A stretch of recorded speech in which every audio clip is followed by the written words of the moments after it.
As the rain drizzled over the quiet cemetery, Nora stood still, her black dress clinging to her legs. She watched as her husband, Mark, was lowered into the earth, the sound of soil striking the coffin echoing like distant thunder.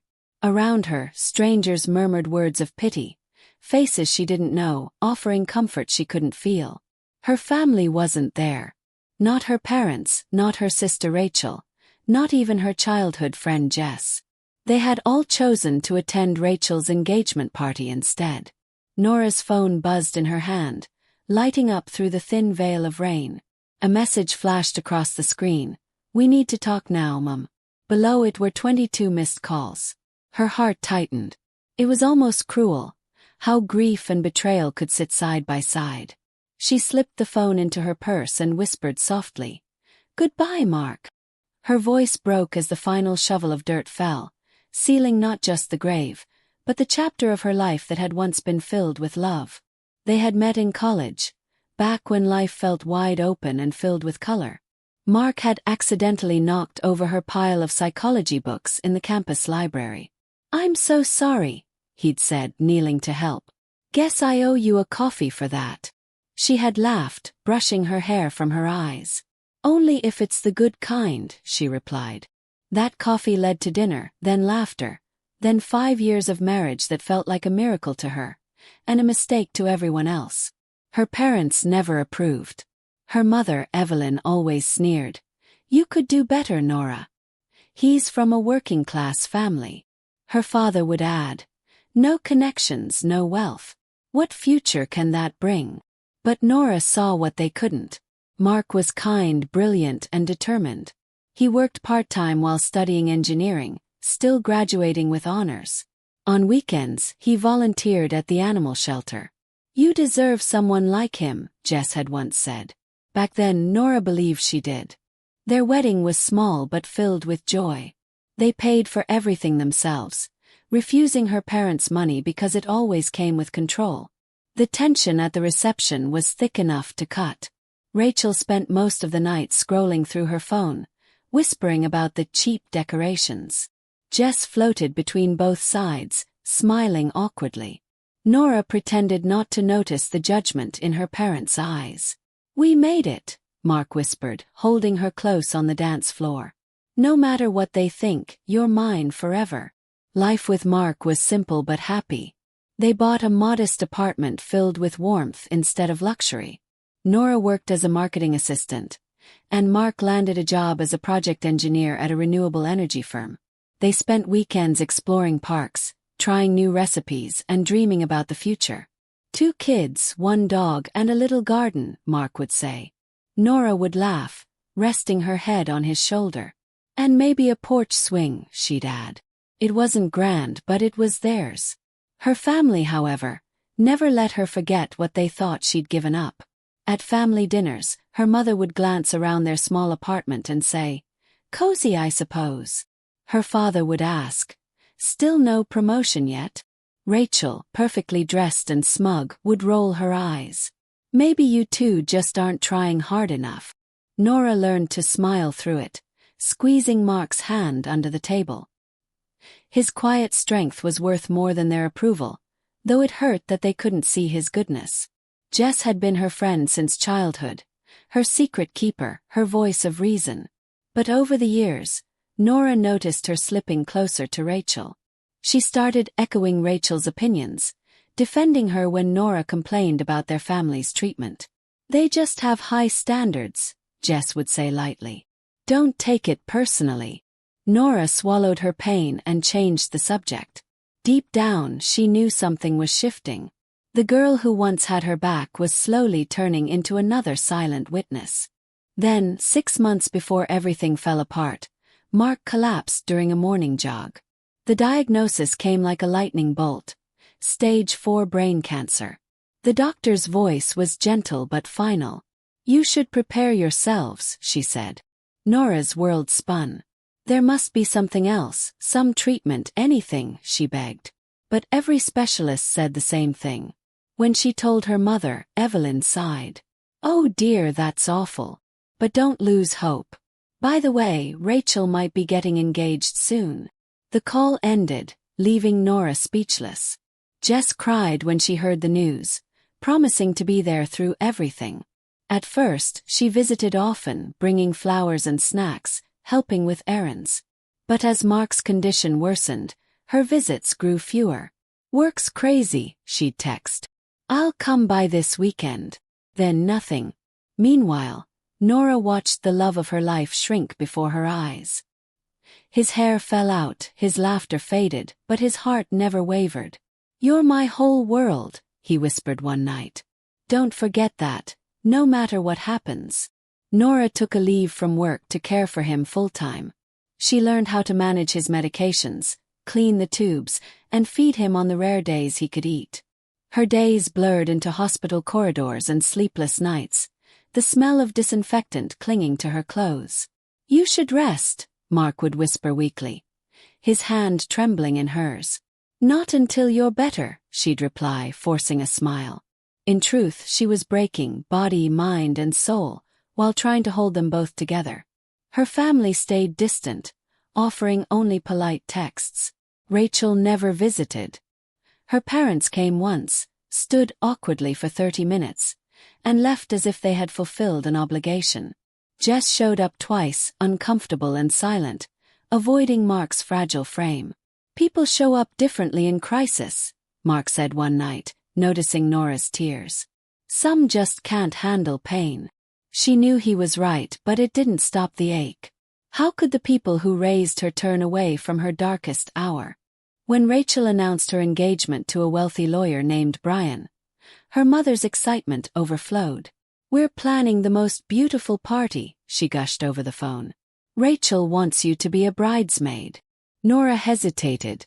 "Mom, Mark doesn't have much time left. I can't leave him." "Oh, Nora, your sister only gets engaged once. Surely Mark would understand one evening away." Nora bit her lip hard. "He's dying, Mom." Evelyn sighed as if inconvenienced.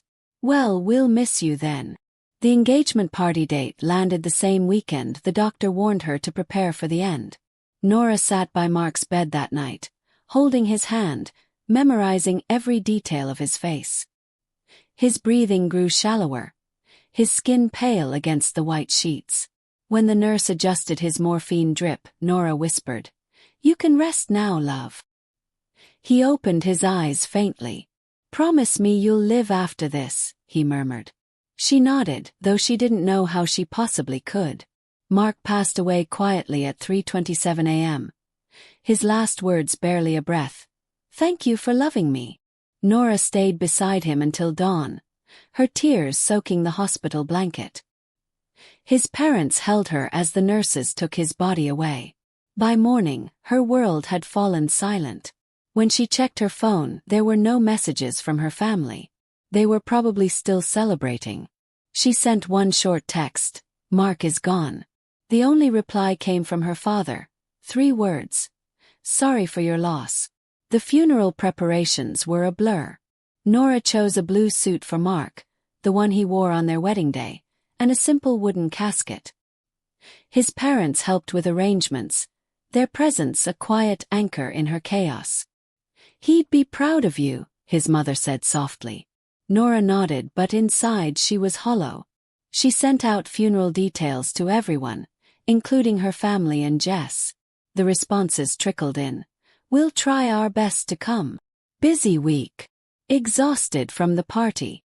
Her heart broke all over again. The day of the funeral arrived gray and drizzly, the kind of weather that matched her soul. Mark's parents stood beside her, steady and kind. At 8:30 she checked her phone. No messages, no calls. Jess had promised to come early, but she was nowhere to be found. "Would you like a private moment?" the funeral director asked gently. Nora nodded. She walked into the viewing room and saw the flowers, beautiful white lilies from Mark's co-workers, a bouquet from his parents, and none from her own. At 10 o'clock, the service began. People filled the seats, Mark's colleagues, friends, and neighbors, everyone except her family. When it was Nora's turn to speak, her knees almost buckled. "He was my home," she began, her voice shaking.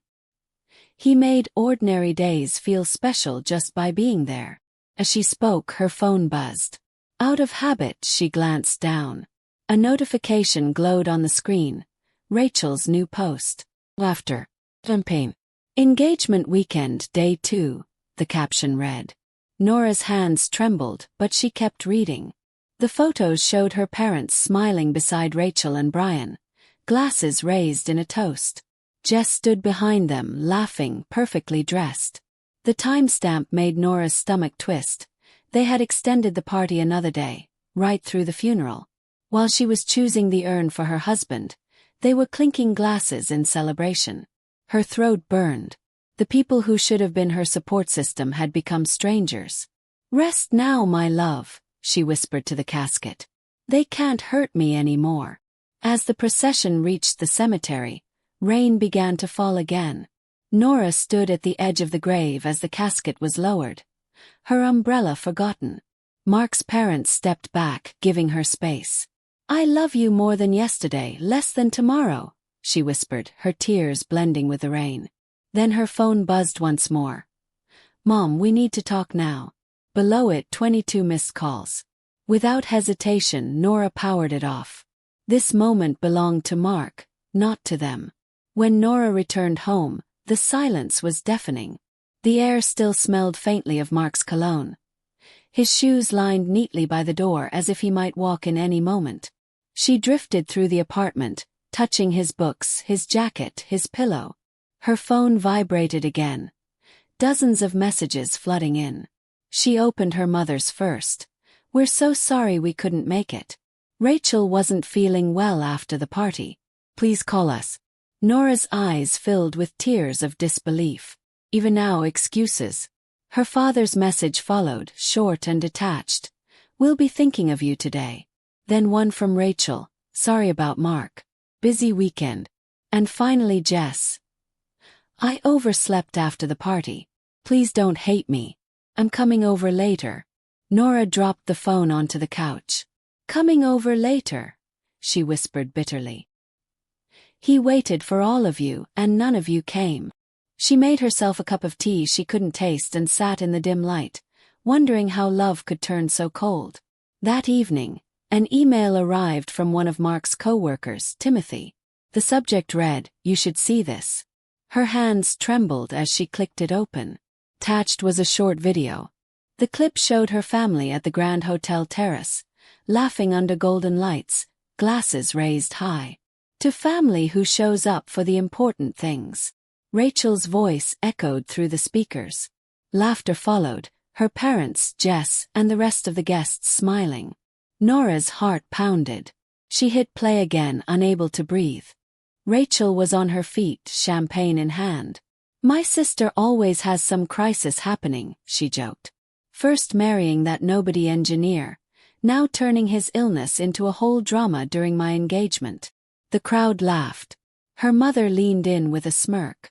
"She actually called us the night before saying he might die. Can you imagine? Right before the big day." Jess's laughter joined theirs. "Nora always did love attention," she said. The sound sliced through Nora's chest like glass. She paused the video, her reflection trembling on the dark screen. Every wound from her past reopened at once. The forgotten graduations, the belittled achievements, the years of being treated as second best. It all made sense now. They hadn't changed.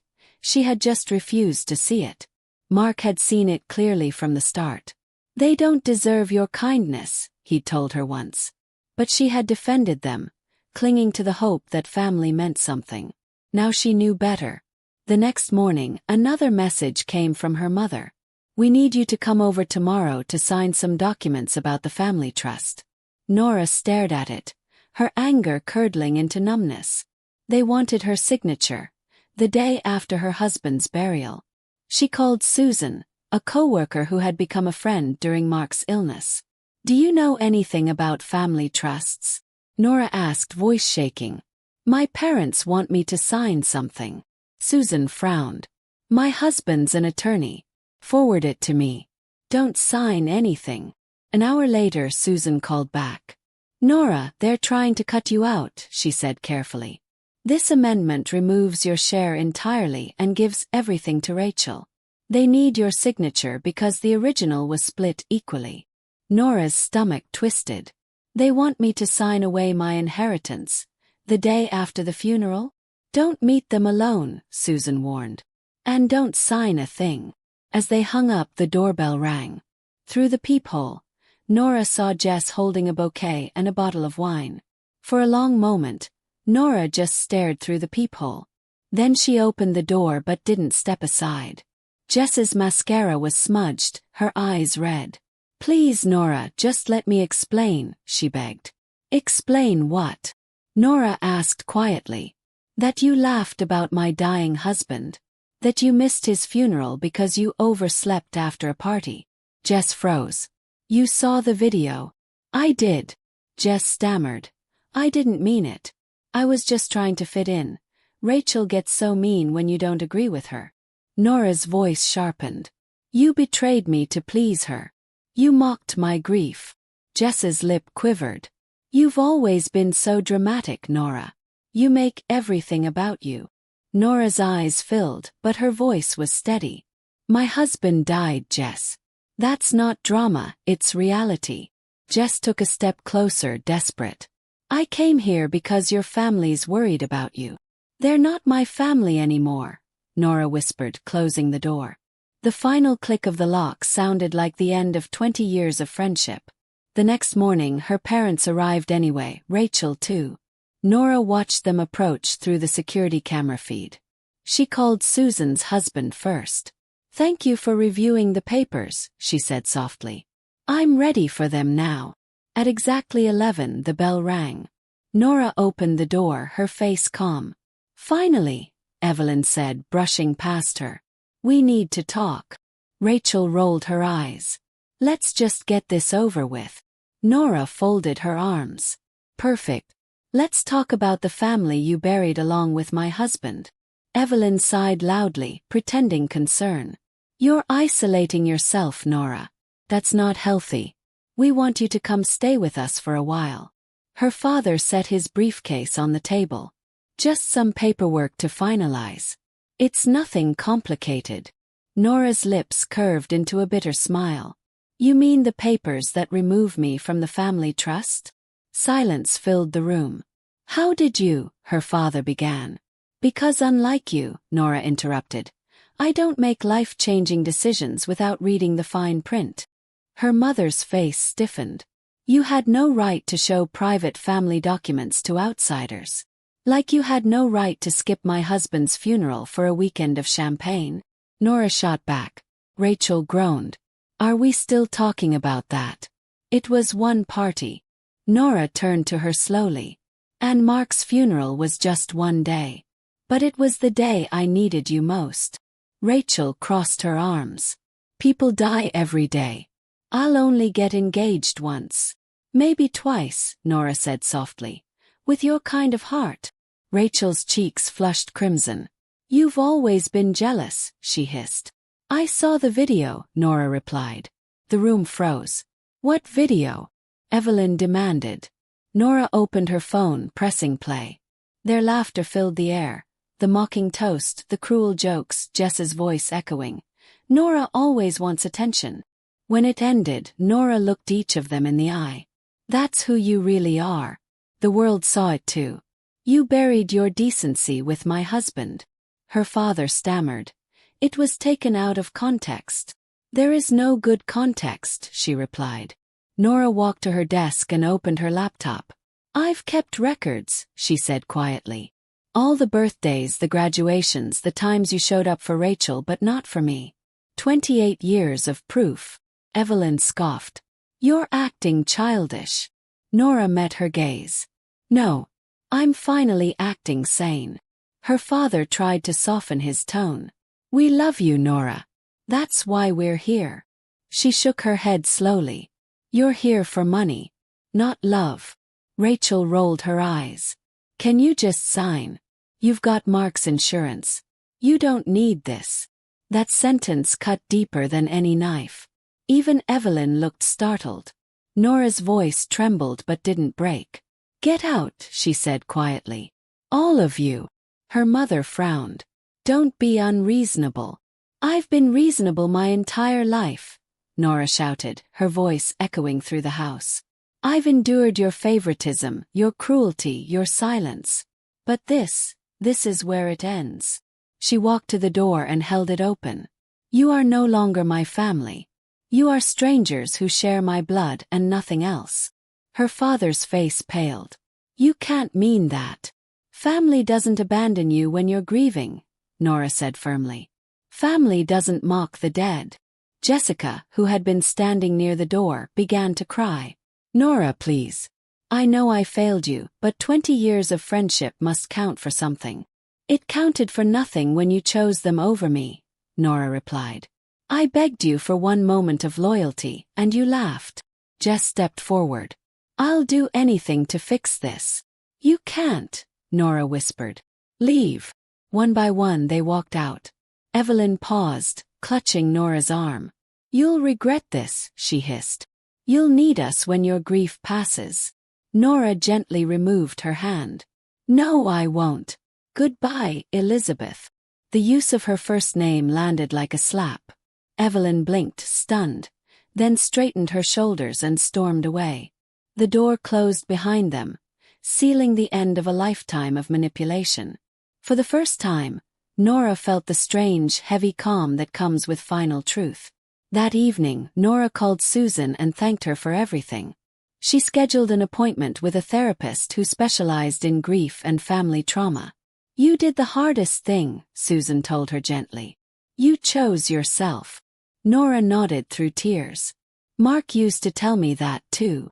In the weeks that followed, she began volunteering at the hospital where Mark had received treatment, sitting beside patients during chemotherapy sessions.